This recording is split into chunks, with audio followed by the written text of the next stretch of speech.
Ben Affleck is quieting the doomsayers who believe that AI is years away from destroying the film industry.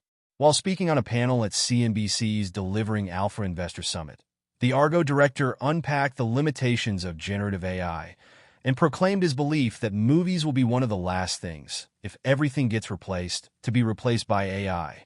Asked if he worries about artificial intelligence being used to create movies from scratch, Affleck replied, "That's not possible now. Will it be possible in the future? Highly unlikely." He went on to argue that as the technology currently stands, it is nowhere near capable of producing quality art on its own. AI can write you excellent imitative verse that sounds Elizabethan. It cannot write you Shakespeare, Affleck said.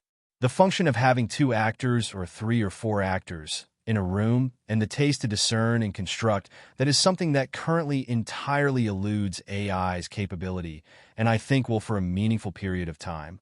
The actor and filmmaker, who co-owns the production company Artist Equity with Matt Damon, went on to explain how he believes AI will actually factor into the future of movie making.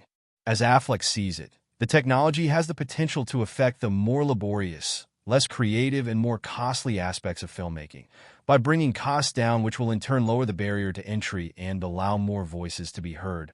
AI is a craftsman at best. Craftsmen can learn to make stickly furniture by sitting down next to somebody and seeing what their technique is and imitating, he continued.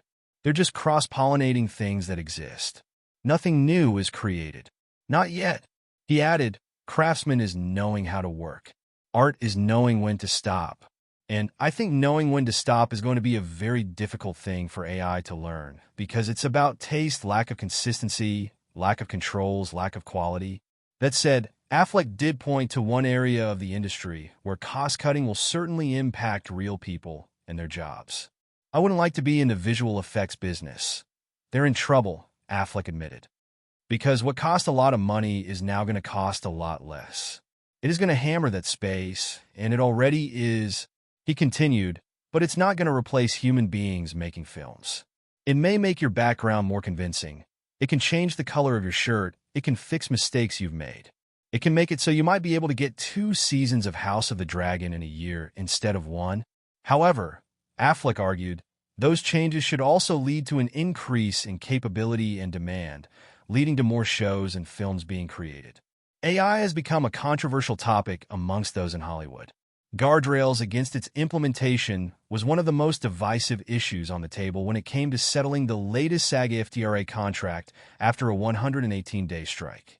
Several of Affleck's contemporaries have weighed in on the issue, including John Cusack, who slammed AI as studio greed and referred to its use as a criminal enterprise, and Nicolas Cage, who warned fellow performers to be wary of contracts making use of employment-based digital replica, or EBDR, a type of generative AI created through a performer's physical participation.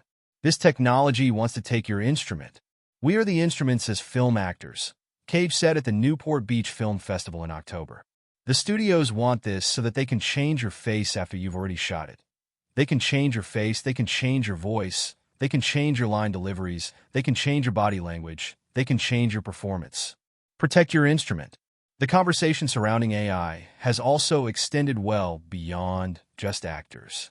Earlier this year, the horror film Late Night with the Devil sparked a wave of criticism for its brief use of AI-generated illustrations in interstitial art throughout the film.